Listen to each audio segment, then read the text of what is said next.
Ole. Hello. Tuntu ma chuan hi pukima nen kan han inkom le dona ani hi pathil tak mai ania tuntu ma chuan in in kang kan tiang chi te tam the em ya thena chuan in electric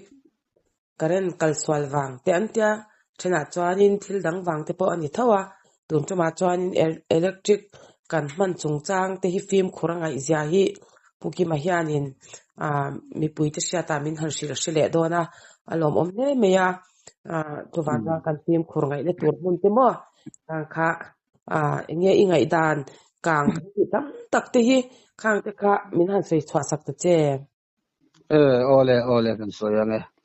ni mi zora ma hin kan sia chawangin kang me he chuak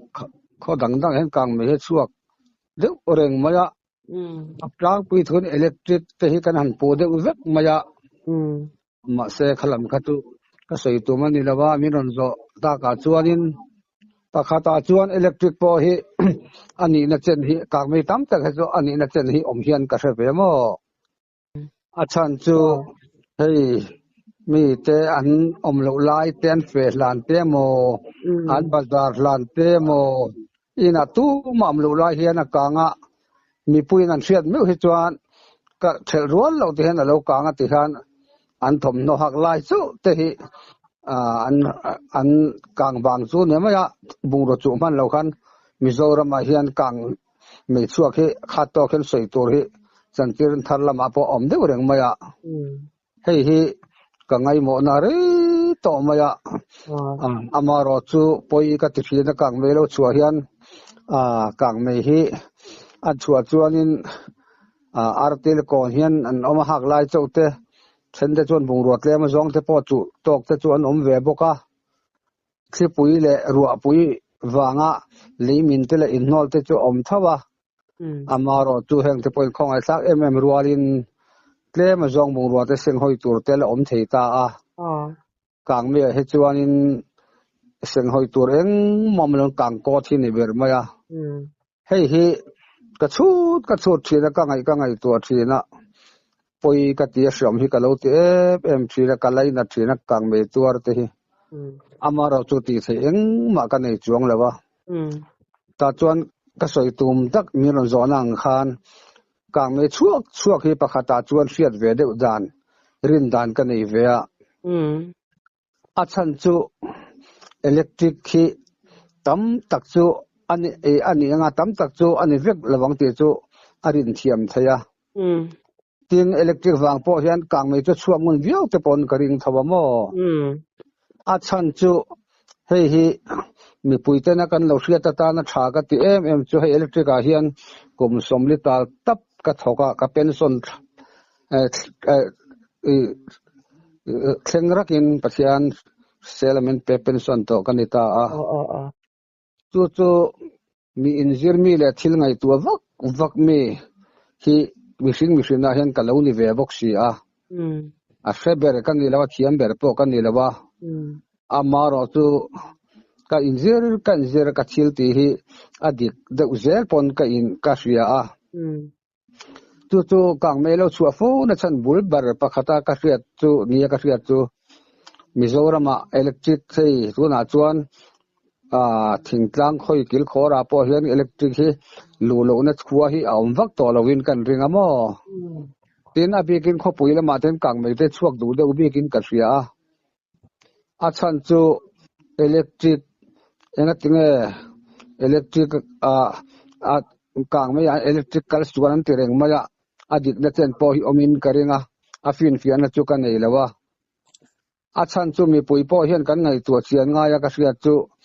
electric hi te khin na connection kan lak donin in kan hal sathara connection kan han deal ve sarkara te chuan sarkar chuanin te report form ma chuanin laipon engzat nge ti kha ainzia ka te chuan fan engzat nge omtin zia ka te khan plug engzat nge ti kha oma kan fill up kha angai ta thina chu kan fill up te khin nan in kan lo sathar ta connection kan han deal ve ta sarkara chuan te chuan report form a khan bal engzat nge lai pon ti kha in zia ka ta khan panga ti kha lo ziak ta aplak point a khan pathum ti lo ziak ta boka ceiling fan a khan pakhat ti lo ziak ta boka khatiang che khan connection kha sarkar ina pein poisa te po a connection a zir khan light point a tam le ceiling fan a tam le plak a tam zir khan an choi ta min an choi tlem ta a kha an lo chita ani ma se thanglai kan nia mihring chu a in kha du ai lo te a kan che pe mai in hi zau te ang an lo ti ta a fit li te na mo fit nga ten in kha an lo ti zau ta kan leng lo mai kan che mai ti khan an zau ta ta khan electric kha atira connection a dila te report form a fil pa kha chuan te khinan light pon kha panga ni ta se plak pathum ni ta se ceiling fan pakhat ang khan report a ma se aina zau khan a khoi nge lai po hi athim em an te bal panga khan an puntir ta thot maya sarkar sia to chuang lo khan ti chuan ama pon thil sual ti a khan a in thret chuang lo ai ngai bok lowa tu ta chuan plak kha atira pathum ti kha pathumin an bel chon paru ka lo nia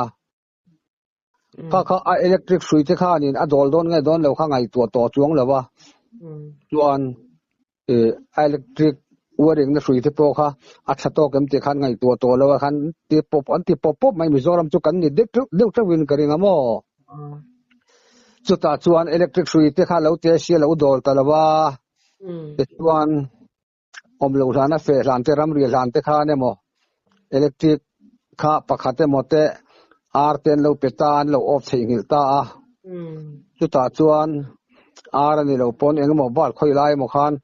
gan ram riak don sia ti khan an ram ria chung khan ti khan electric pakhat khan se ta chara anom lawa thenom te na mo kan army lo en kol ru chu tiang kha tiang hi kan riak don ten lo ti ta te khin nan khata khan an sui khaman khan alo te bok sia chu wang chuanin atek sek ti khan alo in siam ta electric phase le neutral kha lo in touch alo in sita a khang wang po han kang mai tam ta kha chuak thei ni ti kha I sia ta ngai ta a tin chu lo wa chuan electric heater te he tu na po thasik le don tran to a Mizoram hun tin a thingtlang a po izola po heater he kan ai le sup ka dora kan le le sup don ti chiang reng maya chu ta chuan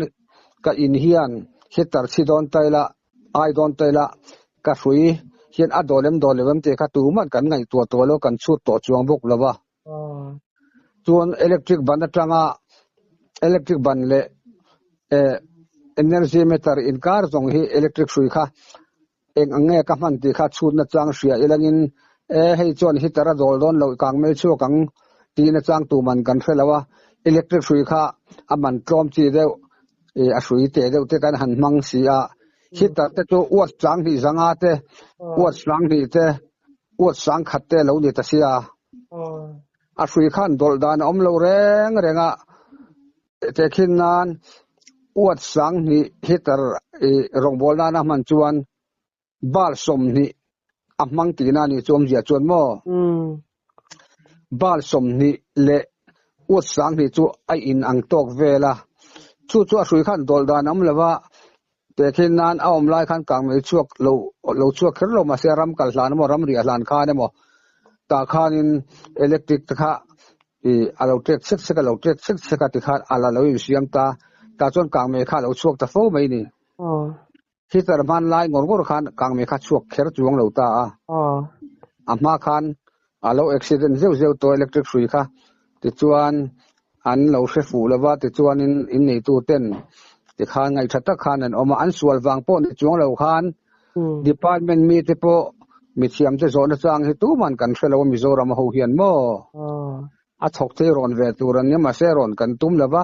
kan in kan lawa electric te po chu kan du za kan thapenga ma don lo ne tu na po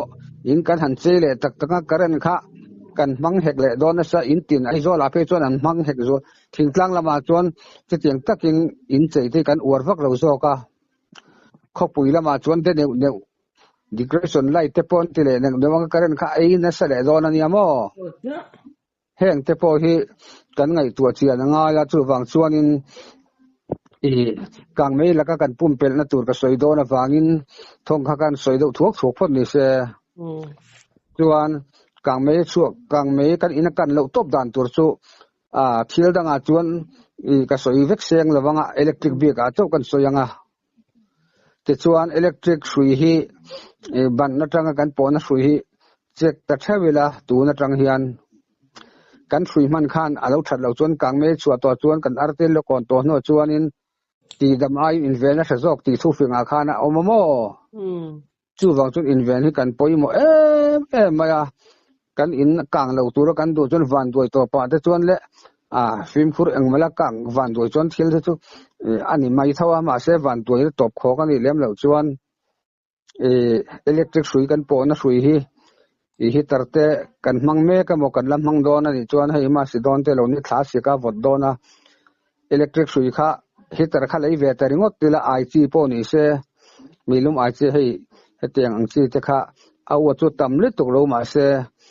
bal eng za henania chu wangin kang mei te chuak du tu ni wang khan ban le meter bok in car hi kan hrui man kha alo te deuh chuan khai kang me chu kang hei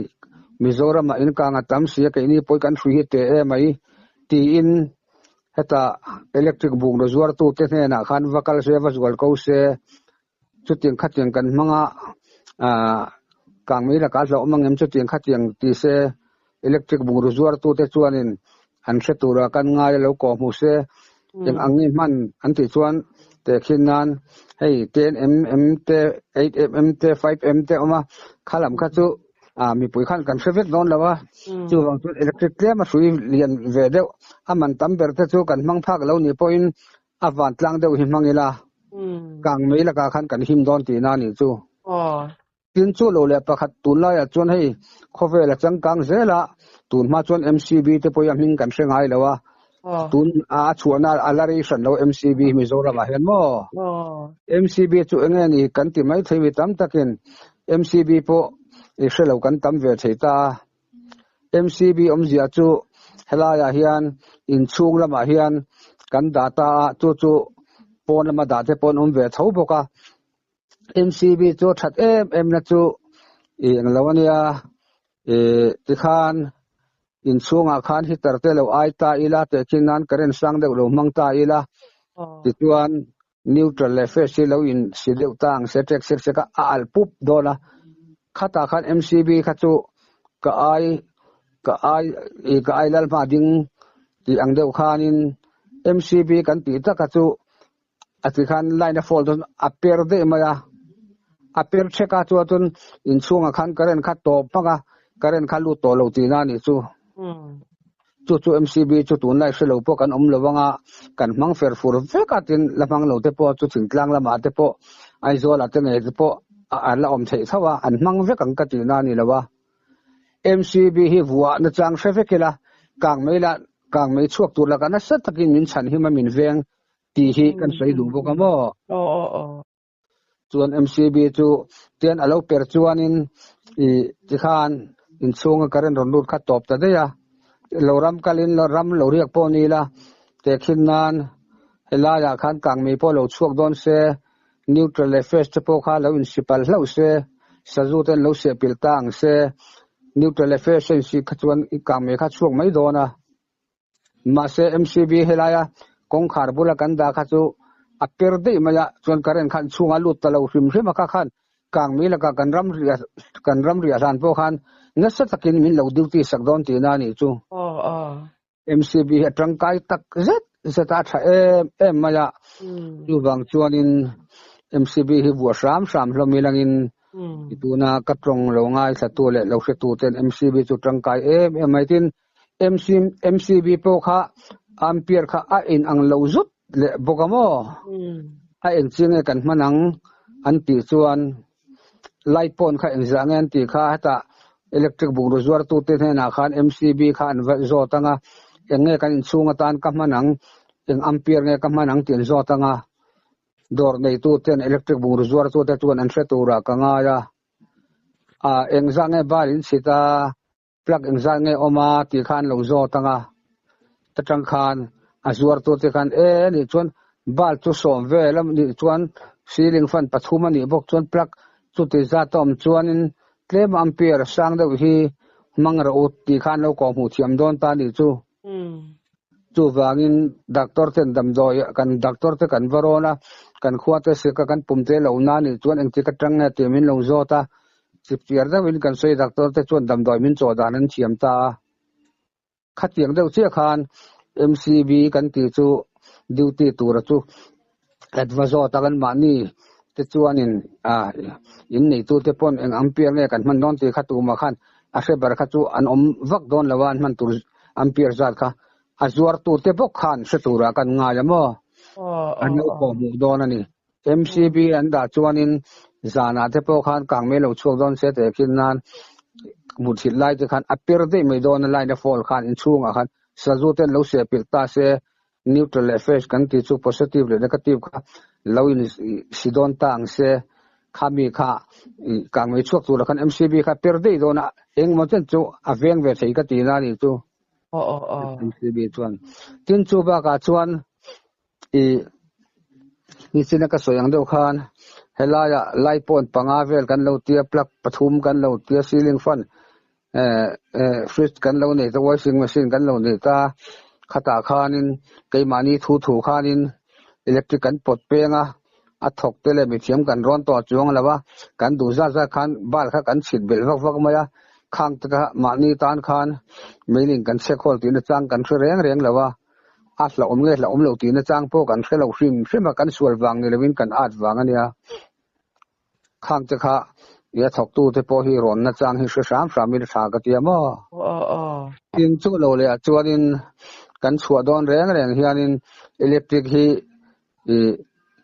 kan off kimen chuna alonia in on sa kan kalsan chuan current omlo lai te pon heater te po min tam takin heater an lo on ta electric heater chu te khinan wat sang ni te lonia sang ni zanga te sang khat te lo ne ta current kha eina em maya chu wang chuanin kha te kha current kha heater an man lai mol khan current lo top reng maya ma se an ram kal don ta sia heater kha an off thei hil tlat mai pe ka te khinan chuan current kha lo omle ta sia an ni chu lo an thleng dei to ta khamin off mai an lo off thei hil lau chuan heater kha lin ta vu maya ket le te ma no chuang ta ket li atui te lom ta tui zoi maya aso ka nga ket de chunga amo bel chunga tui om kha so kang veka te chuan silver na chu alo tui zoi maya kang me kha chuak lo thei tat lo bokani hai khot lo ngai ni chu kan chua donin kan chung ko kan in ron tlang nga electric hi kan off bayam ti hi tun thleng po hian ke ni hi kan chua don kan in khom don te le engamo khwal kan han kal don chon in kan kal don chon kan check uluk kho maya kang me hi kan hlau lu tu ka chu wang chuan kha chung ko tan ro langa ya chu wangin khozola te po hitar an manga mana khan arei to deuh andu khanin changa ura then omina kalloka lo ti tui dewa ina kangral vek mayamo kan department mi ani le nga la kha po kha arei to ta kum tam chakaral to ta khang te po kha hai hothi apoi khopa khang te po kha changan ura tel kha alesia hitarania tu kha kang me kha chuak ta bungru eng man polon artel ko namo khatiang kha kan tamin karing mizoram a hian tam tak chu kan film khurlo wang in kang he tam win ka sia ka chu dana chuan tin chu lawa chuan hei plug chu kan fe ka nga istiri te po kan nota plug te takte hi 5 ampere ani amo hei hi istiri te chu adol ve maya kan manga ma se hi chu kholam pangman don chuan atele to ka man tlak lo ahlom bal li te bal tum te chu khai se poilo plug te hi chu kan fe ka nga tin plug kan ti bok chu power plug kan ti bik deuta plug lian le hi chu zani somthum te mo zani somsari te mo lo nia plug te hi chu cheng somsari vela mo te lo ni ta man point thlawa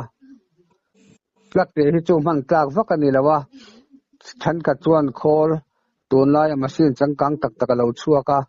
ปลักเตะจวนกันหันวิดลูแต่กันหันเตียนี่ทุ่มจูดอลเวไม่ใช่บ่ก็มาเสมันตลากันนี่เราแห่งเตปเทรกเซ็กๆแต่จวนอันเราชุ่งลำกันว่าเอ็นเสตอสิแล้วว่าติคันกลางไม่พอติชวกดูเลยตัวกับปลักเตมันนี่ปลักเลียนหิมัง3เมละอจอยปอดเลยมินตำเดียวมาเสกลางเมละกามินฉันนะซาติก็สวยดูบ่ก็กินจูเราจนวอกซัวปะเตปกางอมเซาเวอะจิงเลียมแล้วว่าให้วอกซัวปะจนกัน3 phase เต็นเราปดตากันมังนะซามอworkshop ho te pona lo sia se ka du chu I plug sim hi pang lo se kang me po chuak lo bi ka achan chu enga tinge plug ta chuan zuara man tura sarkharin mithiam ten an siam lom an ti mai thaya dik katia chu ti rual chuan plug reng a thil connect reng hi attract sek ka karen sang de wa phei chuan in I plug hena dol lawa plug aya khan ni sina ka soi bok kha MCB wat tam tak ampere tam tak hatun la ya atam le to kai zol apal zuar da sa plak khachu mang mia lo thei se plaka khan 3 pin te kan va vidlu ta atai tok lawang khan atrek se khol te pot te chedu le to ka plak rim hi me chu workshop ren mang mia lo thei apan mia lo thei mo MCB mang se MCB an man lo pon main switch lian tak man tam tak tama men su chu kan koi thapo ka kan off kan on kan han koi chole fa ka ain on le kha chu workshop akang me chu mai don lo ti kha ka soi du bo ka tin I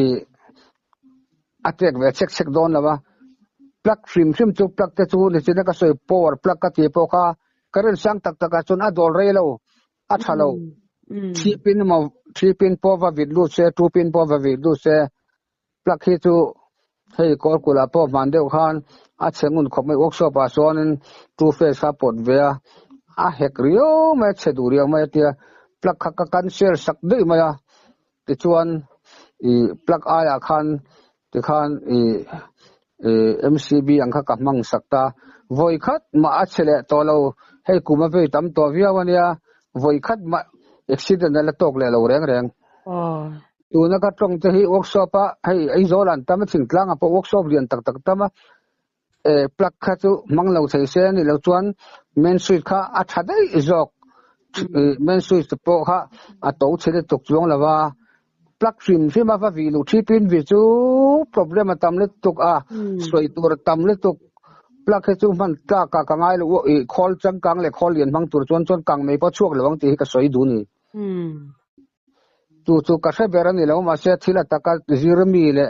ngai tu na mangmi ka ni ka thil soi hi sual ngai lem lawa ka se ber chu ka ti chuang lo mo kang me hi aslom ma ka veile to ka kala athina ka khongai thine to ka kang me chuak te hian poisa ni zong nen in thar sale don se rap thal to poisa mi hausa tan te chon sale the mi hausa mi in kher kha kang bik si lawa chu wang chuan hang hi kan pum pel thei dan kong ka soi ho kha electric kan wiring pon in chung hi klema tunai chon hai copper kan tia copper chu kan seve kanga tun ma electric sui te kha chu sedeu tak ka sui var khong deu et utania copper te chui dar zai ve kania aman te po cheng somlim man meter khatama me somruk manam cheng somrial man cheng zaman ama ai tam te po ato tak oma ato tak chu kan bang thei lawnga kan puisa pon kan nei lawang avan tlang deu mangla copper he chu kang me la ka na sa takin min chananga mizoram apon in kang chu akhat ngo tang ti ka soinga mani tu na ka soi angan zom ngat chuan mo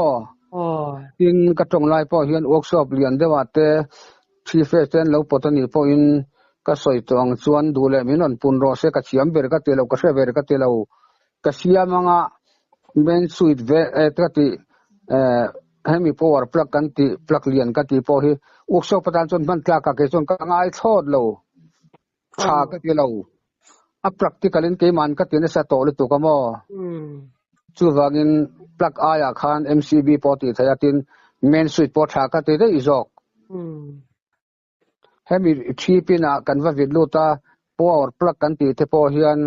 kan han mang tak taka welding na ten manga welding na te hen current hi a ina khopa electric te po hi adim roi an welding lai hian mo chu wangin hei motor ke pam na te pon karen he angreng li tu ka mo air an chok lo la ya an air tanki an tanki air an thun lai te hian karen he adium sot mai ne karen he ein na khop mai motor ke pam na te hian mo chu wang chuanin tu na ka soi ang thap kan zom chuanin ti selawa in nial lavin ani don te tak zir chiang ma se te chu fin fia po ka ngam khop mai kolian mang ho reng chuanin plak chu mang du mi lo se plak chu pai wang vak ro se aman plak vak lo eng mo ve a chun hei thil welding na vela ta chuan a poilem lo mai thema chu po ni se plak shrim ai chuanin men sui ta mo mcb mo lian tum tlang deu mang se ti chuan an khol po se haranga khal khol po na tuar do le tuk te te khan mo nia film khur hi lo ngai e me mo ya kan film khur lo nia istoi ang deu khan ya I kan du na la ya kan pot ko ye mo kan zam koi mai ro tin la hi a eng lo deu kan rom hi te kan ta kan du na lai la ya kan pu na mo yang khanin kan sui ban te kha ate le to ka adol ge don lo ko kan ngai tu lo chu wangin e hi tar kan mangdon ani phe chuan tu na lamang lo mang tur kan omani pe chuan ka tong lo ngai tha tu te po hian in ria se ka du chu hi tar te chu ka soi tong khan ut sang khat te ni sang khat sang zanga te sang ni te lo ni sang ni zanga te lo ni hei rong bol na kan ban chi hi mo chu wang chuanin kan ti don ne chun khai kang me hlom mai kan electric hrui hi dikem diklong kan chekanga flexible kan ti flexible chu hrui tial rek sarkar inron siam chua bal khaina tok lek hi ani lai khan then khat chuan ar in pek nan thui tak takan manga elo ar kan pek chuan led light chu alum ve si lawa tun ma an ma lai at lai kan ti mai nge bal film warang chi kha chu khatiang kha kan khai ta led light chu enga pek ve lo wang han ar bu reng han kan tu man an mangai lawa chu wangin bal chuak lui kan ti lang thlang thei ke thei ang ti khatiang kha wat za te lo nia wat somruk te wat somni te po om thawa khami kan man khatuanin asal tok bal po hi kan thon ngam lawa pon sia dom chan lo chuan asa pon sia kan dom chan del kha kan thak don pon mo khatiang man don phei kha chuanin flexible war te deu te zai man tom kan mang mai ma ya kang mei te tinga chua lo thei zo ka ti na kan van na ya kan ngai tu lo asal to ka kan sui man kha te le to ka kan ngai to si lawa kang mei to chuk om ni ti hi ka ngai dan ani ka ngai dan dik ta ka chuan ni kan ngai to lo asan chu a thiama piang hianin hei a hlo om zian siamo film khur ngai zate cheve mang hlei lo kan ni hlom ta kan du danin ni e khami a sui te po kha khami te po kan du mo kan ya ni ma ya men ni po kha kan nei kwa lo ta lau da tang po kan selo to ro ki chu ka la ulu to ka mo karen lampang hi ele ke po hi kang sel huai ber kan ni thina mo din thara po ka thitrep to ma na ina kanga di in tam lai khan na rei to mo di kha athok so vulu nga slat dewa khan atloman di in chunga tla boka khang ta leilo na lo om mai silawa ka huai le to thina zail tri ta kon concrete man are le de to ding zail tri chukha ka ding lawa kon ina kanga ka zuang lu ta ka in ti huai theile to ka me khui min han bo tak mai chu tuk vera khan me khan chuwa na kha zong to sia ka hak borbora ka chitre pa chun pachanga ania in kang khamo thil hi asia piang hen lo do ja ka at wang han ka lo huai mai ma tun chon kang me hi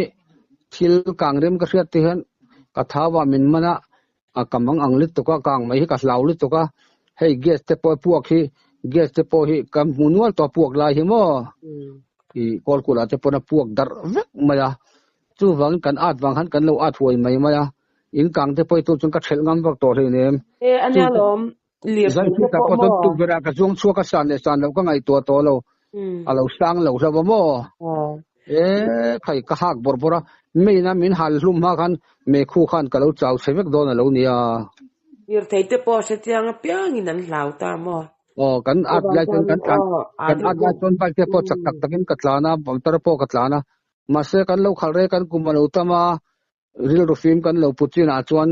ที่ใบกันเราตานจักปบเตค่ะกันเราอาเจียค่ะก็ไงตัวชั่วก็มอจูวันอิเล็กทริกเตปอจูนี่อินติเซียอินลาวาก็โอ้ยเราที่ไม่เราคานมานี่ตานสักไอขอกันเนี่ยมีฟิงจิตละเราฟิงเลยจวนมีอาจูจิตสุไบบุลาปอห่วงเจเตคาเตียมอนี่อิเล็กทริกดีพาร์ตเมนต์ละมะให้เป็นส่วนชักนี่เราถกตัวมั้งส่งนี่จวงก็ถกกับอิเล็กทริกก็เป็นส่วนชักนี่มั้งที่ก็เสียวิวที่นั่นมันก็ตีแต่ค่ะมักเดวินฟิลเตอร์เราชัวก็ที่จวนก็เราเสียเราเสียฮีก็แค่ชัวเตลเจละทิลฮีเรียบร้อยกันเราอินไงไล่ค่ะกันอัดไล่เบรเราเนี่ยมั้งตัวนั้นก็สวยอังเตค่ะก็สวยจริงอังริงัดพวกอันสมจวนกันอิเล็กทริกน่ะวอริงน่ะสวยค่ะยังสวยเงี้ยกันมันก็ปาร์กันมังเขรเราไม่ใช่ก็ปาร์มังจูตุนไล่ทัดจวนอินสัตว์จวนอันมังเดือดกินกันเองตุนมาดิค่ะจวนก็ปาร์ค่ะลัดวักเราบอกว่าตุนไล่ก็ปาร์เสจวนรถชวนอะไรบิกแล้วว่าไม่โซรามาเห็นมั้งอะไรแบบต่อสู้แต่จุงินกันอิเล็กทริกสวยเตปอฮีกันดูจำก้อยแล้ววินอัฐกตูเตปอฮีรอนนะจังสามมิลกันขัวอิเล็กทริกดีพาร์ตเมนต์อันอมันนี่จวนตินเองเงี้ยสวยกันมันโดนตีปอฮีelectric department po ni se electric department mi lo po ni se mi in waring donin anei tu te chon eng ma ami ka bak an sedon lawa electric khan eng ve dwa thiam de ka an puna yan in zone ma ya afa fit tu te khan i an beng waranga ina chu nakina he tarten lo mang don si em don la vem ti an zo tanga electric sui pot le ma thave de ulep an man kha an chonga chua in nei tu te pon an lo nial don lawa asla zia te sui chede ule te de man chu kang me chua du zia te kha waring tu ten mithiam ten i siat na chang sia se chu kan mo phurna ve kan ya te khinan mi in te khinan ka waring don ta min lo ko ta ka fi don ta light point som ve la lo ni ta khata khan athok mithiam kan ni chuan light point som ani chuan plug pali ve la lo ni chuan Christian lo nei ya washing machine ten nei chuan an nakina kang me chhualo na turata na chuan hemi sui hi mangila hei hi ti angtila ti kha ka ngai tu a ka va fin chua kha in nei tu te ngai ti na ni chu in nei tu te chuan in pan turzat pon selawanga enge khatiang ko par pon seblo tam takan omanga a enge man turange man lo tur ti pon selawang afet tu te khan mo phun na sang tak kha kan nei ti kha kan in sia tangai Niksia ni pero inhena tangin kha thuro pui deu mei siat pui mo deu mei min han sil le amo ka pile me ya ti ni la om me se chang lo hianin lo na chang kan lo se lo zo ka nang ni tu pen son tra ka thok to in no nia a lo om zia te ti dan tur dik tak te mi pui tin kan sha tur min han ko hu le thei te hi pa fing tak mei le thil chik mi tak ini na hi i thiam na ti hei chi sang ke ma chane la te po kan da chuak to aro pui ka ti ni hei puki ma hi chu an tia fani khan ni pakhat khan an ko apo hian an paron ber mai hi nia an tia he ba khen ni ro pui ka te thiam na te mi te tan sil ui ngai lova se veste ti hi iril ro am theda pathatak ni na hi aro pui ka ti hle me ya ma som na dong tlak ngoi ni ka ti amo chuan zai na inkom na hun thatak mei min han pele te hi alo mum ka ti heng te po hi mi pui ten hlok pui nan kan mang le nge yang karing ta ni ole